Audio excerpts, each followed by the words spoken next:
Balak mo bang bumili ng eyeglasses online? Panoorin mo ang video na ito hanggang sa uli. Hi mga idol, ako si Doc Doms. And welcome back to my channel. Para sa mga bago lang sa channel ko, I'm a board-certified ophthalmologist and a retina specialist here in the Philippines. So if you want medical and eye contents, please don't forget to hit that subscribe button and turn on that notification bell for more videos like this. Pero disclaimer lang po, ang mga videos na ginagawa ko ay hindi para mag-diagnose ng mga iba't ibang sakit nyo sa mata dahil mahirap mag-diagnose sa ganitong platform. Bagkos ito ay para mas maintindihan nyo yung mga iba't ibang sakit sa mata na na-diagnose na po sa inyo. Ang pagpapacheck up sa inyong mga ophthalmologist ay na-encourage. And for today's video, pag-usapan naman natin kung okay lang bang bumili ng eyeglasses online. Tara, let's discuss. Alam naman natin na sa panahon ngayon ay mabilis na or madali nang bumili ng eyeglasses online. Isang click mo lang, meron ka na makikitang mga salamin na tigna 99 pesos, 199 pesos, at yung iba buy one take one pa. Pero ang tanong, safe nga ba talaga ito? O baka naman sa sobrang mura ay pwede mong ma-risk yung kalusugan ng iyong mga mata. So ang mga cheap online glasses ba ay sulit talaga bilhin? Or pwede itong makasira ng iyong paningin? Unahin muna natin, bakit nga ba ang daming bumibili ng eyeglasses online? Siyempre, dahil sa presyo na mas mababa. Napaka-practical kasi nating mga Pilipino. Kung meron kang makikita na 200 pesos na salamin online, kumpara sa 3,000 pesos sa optical shop, di mo talaga pag-iisipan, di ba? Plus, napaka-convenient pa. Hindi mo na kailangan pumunta sa clinic at hindi mo na kailangan pumila. Tapos, pwedeng maging maganda pa yung frame na mapipili mo. Pero dito pumapasok ang problema. Dahil hindi lahat ng salamin ay pare-pareho. At hindi porket malinaw ang paningin mo pag suot mo ito, ay tamang salamin na ito para sa'yo. Marami kasing issues na kailangan i-address. Una dyan ay yung prescription accuracy, or kung tama ba yung grado ng salamin sa grado ng mata mo. Kapag bibili ka kasi ng salamin online, ay madalas ikaw ang pipili ng grado ng salamin. Ang tanong, sure ka ba na updated yung grado ng mata mo? At kung bagong pasyente ka naman na tingin mo may grado yung mata mo, alam mo ba kung ano ang grado nito? Maraming pasyente kasi ang ilang taon nang hindi nagpapacheck up ulit. At inuulit-ulit lamang ang reseta ng grado ng salamin na binigay nung huling nagpa-check up sila. Tandaan na yung grado ng mata mo ay dapat nabibigyan ng tama at komportableng grado na salamin. At ang mata natin ay nagbabago yan. Hindi porket ito ang grado mo ngayon ay pagkatapos ng mga ilang buwan ay pareho pa rin ito. At kung mali ang grado ng salamin na isusuot mo para sa grado ng mata mo, ay pwede itong mag-cause ng iba't ibang simptomas tulad ng malabong paningin, pagsakit ng ulo, pagkahilo, mabilis na pagkapagod ng mata, at minsan mabigat na pakiramdam sa ulo at mata. At ang end result ay masasayang lamang dahil hindi mo nasusuotin yung salamin na binili mo.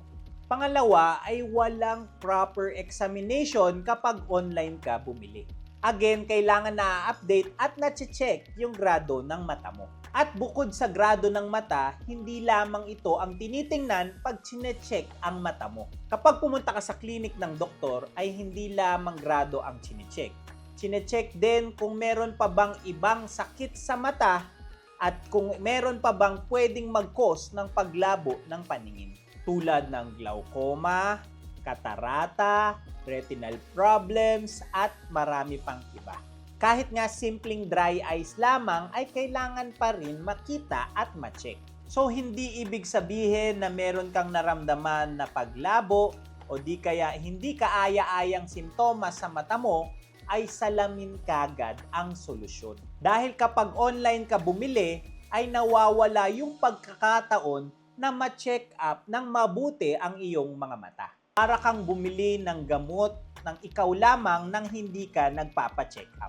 Pwedeng okay ka naman sa salamin na nabili mo, pero meron ka na palang underlying na sakit sa mata na wala pang simptomas at hindi mo pa nararamdaman na hindi na ma-manage ng maaga, na pwedeng mag-cause ng mas malalang problema in the future. Kaya napaka-importante ng tama at proper examination ng mata para naa-address kagad ng maaga yung hindi kayang ma-address ng salamin sa mata.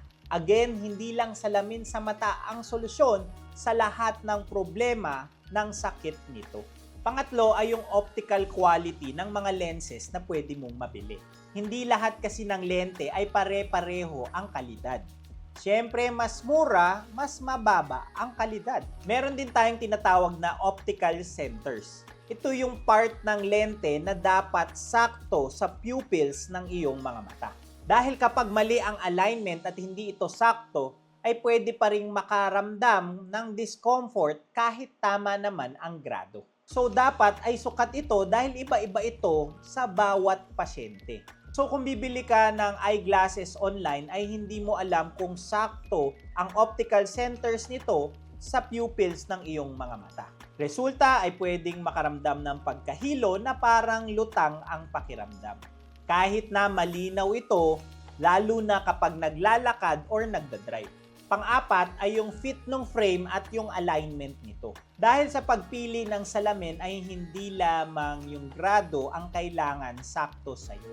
Sa clinic kasi, ina-adjust ang salamin para swak ito sa mukha mo. Yung taas ng angle, yung distance sa mata, nasa online ay hindi ito masusukat. Kasi kapag hindi tama yung fit, ay nagbabago rin yung optics ng lente. Natulad nung sinabi ko kanina, kahit tama yung grado ay hindi pa rin ito magiging fit sa mata mo. So ngayon, ibig sabihin ba nito na bawal bumili ng cheap glasses online? Ang sagot ay hindi naman dahil meron namang mga situations na pwede itong bilhin. Halimbawa, kung ginagamit mo lamang siya na backup na eyeglasses o di kaya pang fashion lamang na wala namang grado. Pwede rin kung sigurado kang updated yung reseta ng grado mo at kung simple lang ang grado na wala namang astigmatism.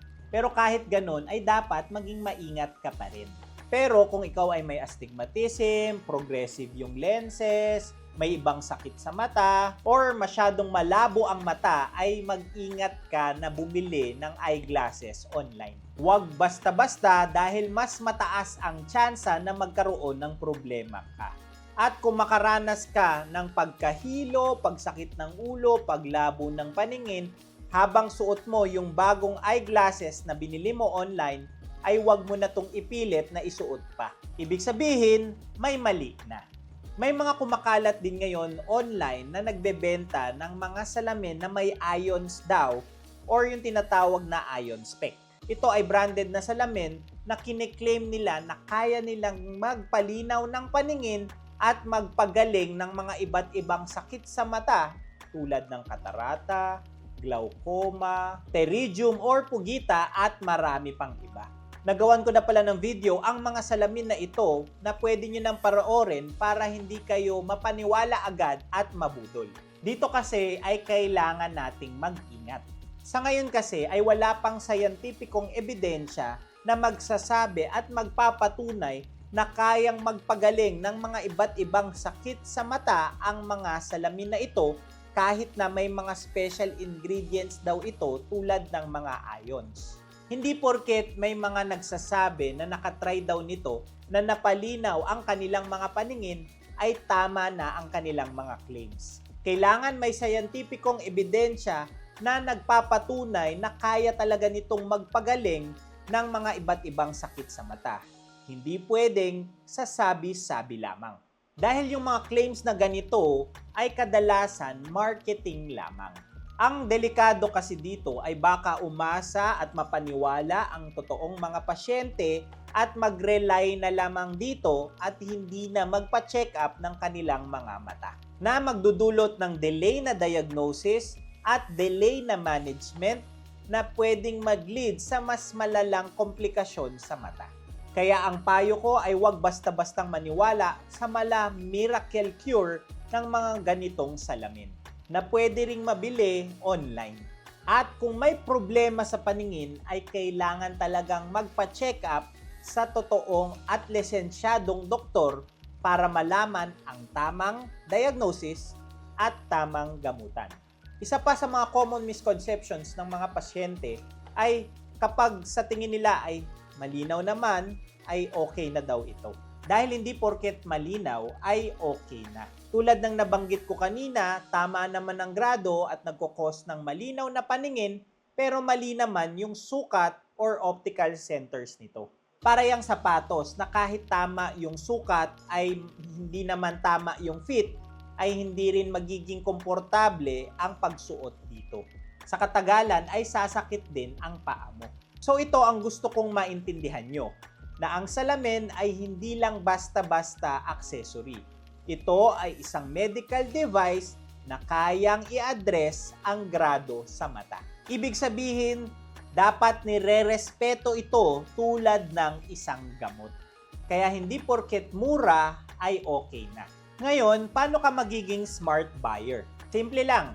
Una, magpa-check up ka. Siguraduhin mo na updated yung grado ng mata mo.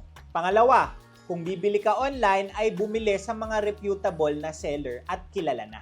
Yung mas makakasigurado ka na tama yung sukat, may return policy, at may quality assurance. Pangatlo ay pakinggan ang katawan mo. Kapag merong discomfort ay itigil ito at magpatingin ka.